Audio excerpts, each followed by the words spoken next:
Merry Christmas. It's December 27th, 2 days after Christmas. And I hope those of you who are watching, whether you're watching live or you're watching the replay, my wish is that you really had a magical Christmas. If you celebrate Christmas, whatever you celebrate this time of year, I hope that it was everything that you wanted. I am on the East Coast visiting family, my husband's family, and it's been great. We've done all of the normal stuff, eating a lot of cookies for breakfast, totally guilty, traveling, visiting everyone. And so this is such a joyful time of the year. So I'm happy to be here with you and to talk about really one of my favorite things to talk about besides manifesting and mindset, but this all goes hand in hand. So okay, good, we're live. Hi, Daniela. So this is really one of my favorite things to talk about. It's how to set goals, and not just set goals. Everybody sets goals, but how to actually achieve them. So you have to set goals that you can actually achieve. So we're just, 4 or 5 days left in the year before we go into 2019. I'd love to hear in the comments if you have any goals, resolutions, or things that you want to do differently or accomplish in 2019. Let me know. Hi, Sandra. When you get on, say hi. Trying to fix my lipstick. Ladies, how do you keep your lipstick so perfect? If you have a tip, send me a message and let me know. Okay, so the statistics for New Year's resolutions and goal setting is like insane. It's something like the last time I checked, it was like 89% of people who set New Year's resolutions fail. They completely fail, right? So I used to own a gym. Everybody knows that January is big time resolution time for people with their health and fitness goals. So we'd see the big swarm of people coming in January, and then you'd see everybody pretty much die off in February. Why is that? Why is it that people set goals and resolutions that they don't keep? 89% of people. I mean, that's huge. That means only 11% of people are accomplishing their goals. Well, what do they do differently? Well, here's the thing. I am known for setting goals, but for accomplishing them. I'm known for creating transformation after transformation. This is one of the things really that I have come to excel at and what I really like to help other people with. When I get a client who's really ambitious and wants to create some kind of transformation, that really gets me excited. So what I'm going to share with you today is a couple of the things that I do to set goals and actually achieve them. It doesn't, like, if you're just setting goals, and let me know if this is you, no judgment here, but you've got to be honest and clear about where your struggles are. If you're setting goal after goal and never accomplishing, then clearly you're doing something wrong. So are you someone who starts but never finishes, or sets a goal and realizes that you're not going to hit it, and so then you quit? You don't even continue to try. And what you do is you set another goal. Here's something that you might not realize. Constantly setting another goal before you've accomplished something else, or changing gears along the way to another goal, if this is something that is a pattern for you, what you're doing is you're giving yourself a false sense of accomplishment. It's creating a false sense of being efficient, right? So here's what happens, and stick with me on this. You start something, and then as the excitement wears off, maybe it gets a little more difficult, maybe it gets boring, right? The motivation starts to wane. Then you say, well, I'm not really passionate about that, so I'm going to set something else. I'm going to start a new goal. When you do that, you get excited, right? You get this adrenaline. And what it's doing is it's giving you a false sense of accomplishment, because it's taking away your attention from that thing that you committed to that you're now quitting on. And you're getting that rush of setting a new goal. When you do that, you are strengthening your quitting muscle. Did you hear that?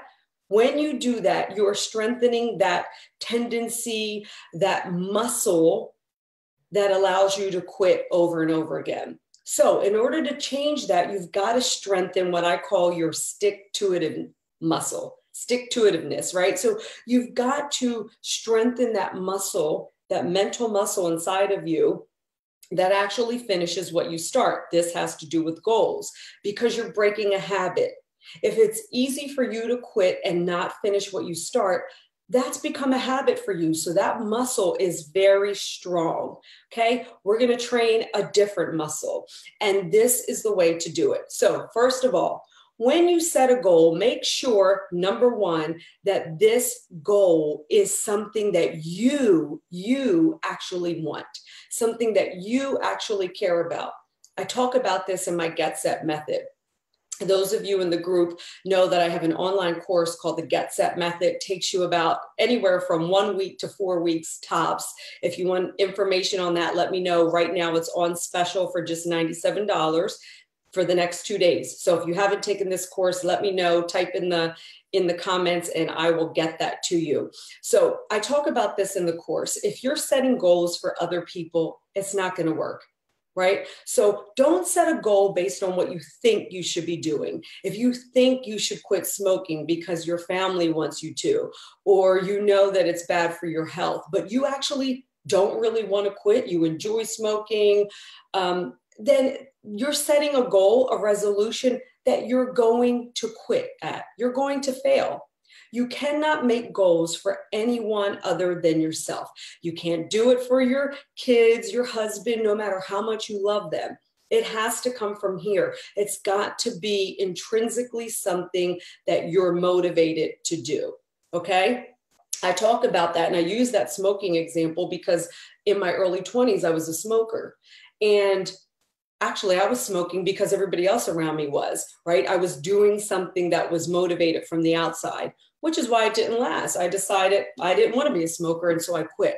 But if I had quit because other people were telling me to quit, or I thought that's the right thing to do, it wouldn't have lasted. Does that make sense? If that makes sense, let me know in the comments. So it's super important that you set a goal that comes from inside of you. Second, think about the thing that you want to accomplish and ask yourself why. So if you have a weight loss goal, if you have a fitness goal, if you have an income goal, if your resolution is to actually finish what you start because you tend to quit or, not go all the way.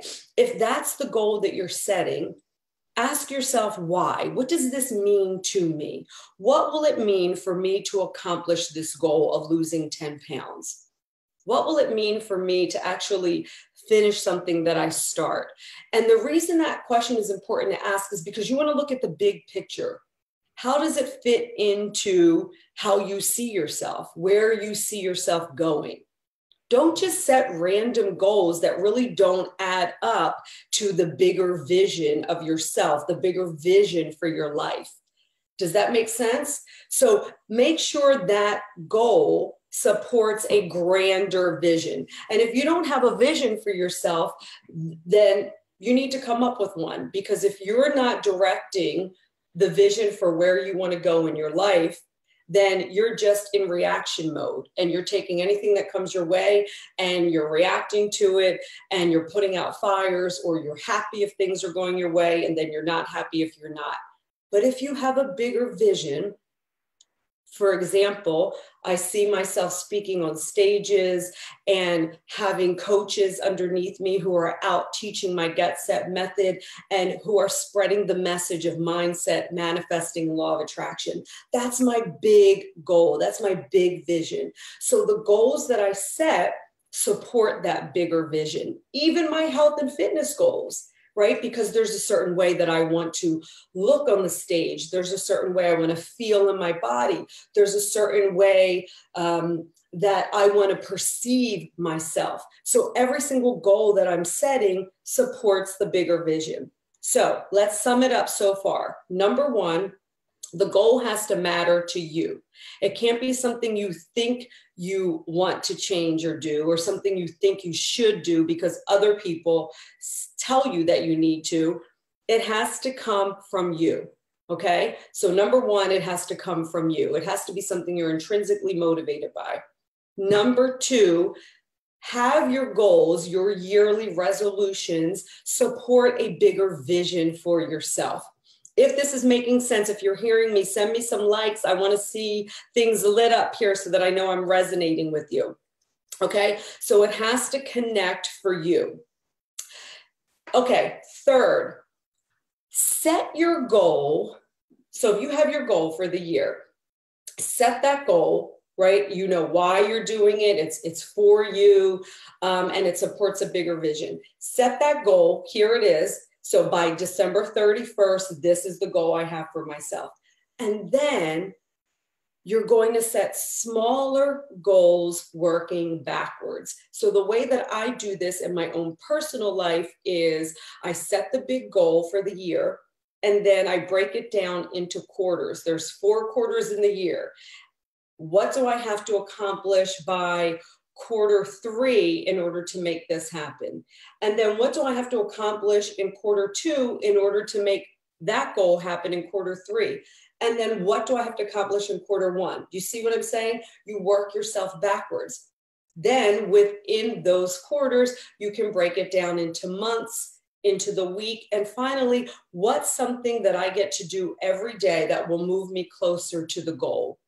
It could be something as simple as wake up at 5 a.m. every single day. If your goal happens to be more productive, say you're building a new business like I am, right? And you really need more time in the day because you have kids to tend to, you have other things.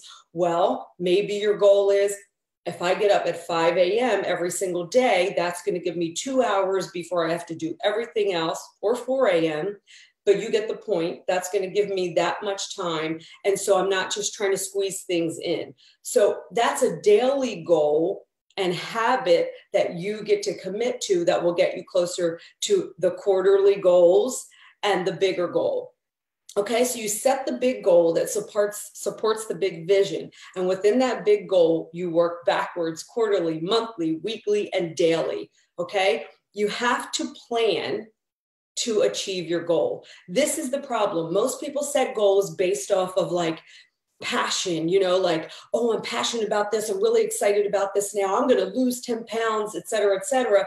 And then as time goes on, days, weeks, and you get challenged by time, temptation, and other things. If you haven't already committed to a plan, if you don't plan, right? If you fail to plan, you plan to fail. So if you don't have that structure set in place, it's going to be easy to fall off track, right? You guys with me? So it has to come from you. You have to know why. Those are together. You have to know why you're doing it. If you're setting it for somebody else, there's no real connection to it. You've got to have your goal support the bigger vision. And when you set the yearly goal, the resolution, you have to set smaller ones that support it. Okay. Number 4, and this is huge, you need support. How are you going to be accountable? How are you going to be accountable? Your chances of achieving your goal, whatever that is, increases by 85%. The last time that I read this statistic, it's always give or take a couple points.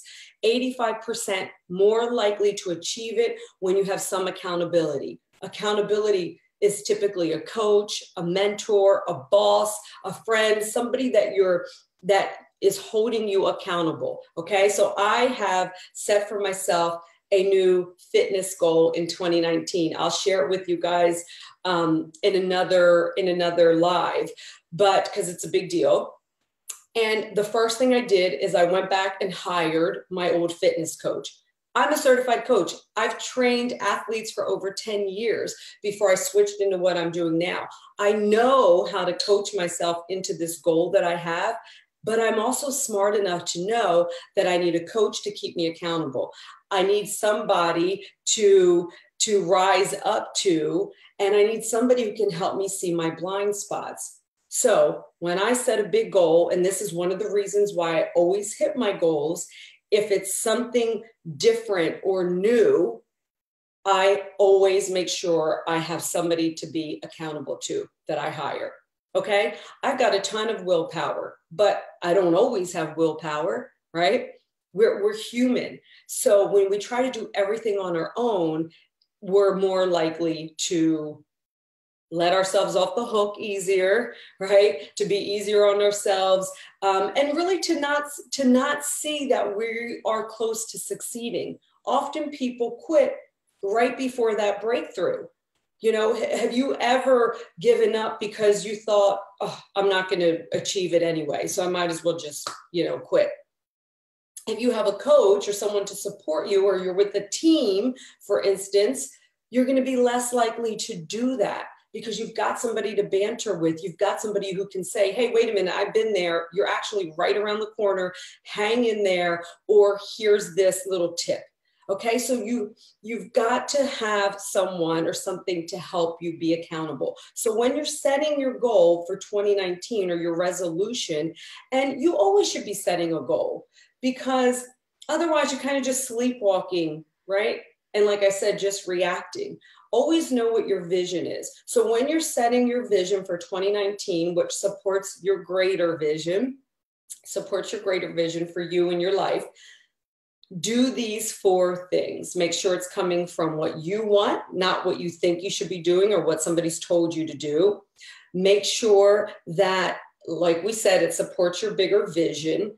Make sure that you're setting smaller goals. You're working backwards to set smaller goals to achieve that. It's really hard when you're looking at just the big picture and you think of like all the things that are between now and there. But when you break it down into small chunks, and it's like, okay, my first goal is this small thing, then it becomes really easy because it's just day by day, week by week, day by day. When I'm in the gym, it's like I focus on 1 rep at a time, not the whole list of things that I've got to do in my workout. Does that make sense? Yeah. And get someone to be accountable to. It will make even if just being in this group, you share your goal and your resolution, and you want to use this group as something to help you be accountable. It's not the same thing because, you're not hiring somebody and you're not really you don't have anything really on the line, but at least it's a start, right? Okay. So what I want to share with you right now is something that I do at the end of every year. It's a new tradition I've started with my family. And on New Year's Eve, we go around and we share. And these are the 3 questions that we answer. And I want you to use these 3 questions for yourself so that you can plan for your 2019. So the first thing you're going to ask is, what did I do really well in 2018? What did I do really well in 2018? So this is where you get to write about and write this. This is super important. I always do this as a journaling exercise. You get to write out and then verbalize what you're really proud of. What did you accomplish? What did you do really well in 2018? This is important for you to look back so you can see trends of, what you're excelling at, what you've grown in. Okay. So question number 1, what did I do really well in 2018? Question number 2, what do I get to do better in 2019? So this is not about beating yourself up. It's not about going over and over your failures or what you don't like about yourself. It's not a beat yourself up. It's seeing it, right? Because personal responsibility is huge. That's one of my biggest values in life, personal responsibility. So when you can look and see what you did well, you also have to look and see where you kind of lacked. And so the way I like to look at it is, what can I do better in 2019? Okay. And then finally, number 3, and I think this is huge for personal growth. What was my biggest lesson from 2018? What was my biggest lesson? Because there's a lesson in every year. There's a lesson in, every cycle of life, in every day, even if we look at it. And those questions you can actually ask yourself on a daily basis. So goal setting and more accurately, accomplishing goals really has to do with you taking an inventory. It has to do with you taking time, stop checking things off the list and keeping yourself so busy or keeping your nose in everybody else's stuff, right? Take the time on a regular basis, whether that's daily, weekly, or monthly, to do a self-assessment. So you can use those 3 questions that I use at the end of the year. You can use them daily. You can use them quarterly when you're doing your quarterly goal setting. Okay, so I hope that supports you. These really are tools that work. I use them in my own life when I help clients set goals and achieve goals and create transformations. This is the structure of what we also do. So let me just pop in and see who's on. Hi, Clayton. Hi, Sandra. Jess Breed. Oh, I'm so glad you're new to the group. Welcome. Hi, Sarah. Oh, wow, Sandra, the year I leave my full-time job. Yes, it is, because I'm your coach and we are just busting through. You had a great 2018. It's going to be an even better 2019. Hi, Daniela. Awesome. So, Clayton, with your fitness goal, you can do this too. I know you just jumped in, but go back and replay this. This is how I achieve every single goal that I set. And I'm going to share with you guys later on a really exciting goal that I have for 2019. I've got my business goal. I've also have a fitness goal. So if you guys are brave, share in the comments. I'd love to know what your resolution is, what your goal is. Here's a tip. Keep it to one thing, especially if you are someone, and be honest with yourself, who tends to not stick to your resolutions. If you are someone who tends to not finish what you start and shift into something else, only set one goal. Because here's what I know for sure is that when you commit to one thing and you see it all the way through and you strengthen that muscle, other areas of your life improve as well. Don't scatter your energy by setting like all these random goals.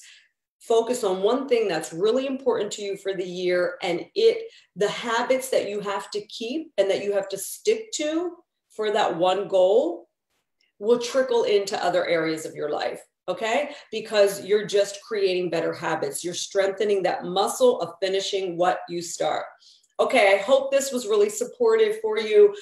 Next Thursday, I'm going to be in the air. I will not be doing a Facebook Live, but we have some posts that are set for you guys that are all around taking you into the new year with how to set the goals, just like we talked about today, and accomplish them. This is all about manifesting. You guys will hear me say this all the time. I'm very practical when it comes to law of attraction and manifesting what you want. You have to realize that there is an action component. You can't just sit around and wish for what you want. You've got to put some action behind it so that the universe knows you're serious. When you take action that aligns with the words that you say, when you take action that aligns with and supports the words that you say, the things that you say you want, that's when you create momentum. Energetically, you're adding more energy and momentum into that which you wish to manifest. Okay, so thank you for joining me. I'll see you in 2 weeks live, but I'm in the group here every single day with you, and I can't wait to hear what you are going to manifest in 2019. Bye, everyone. Thanks for joining.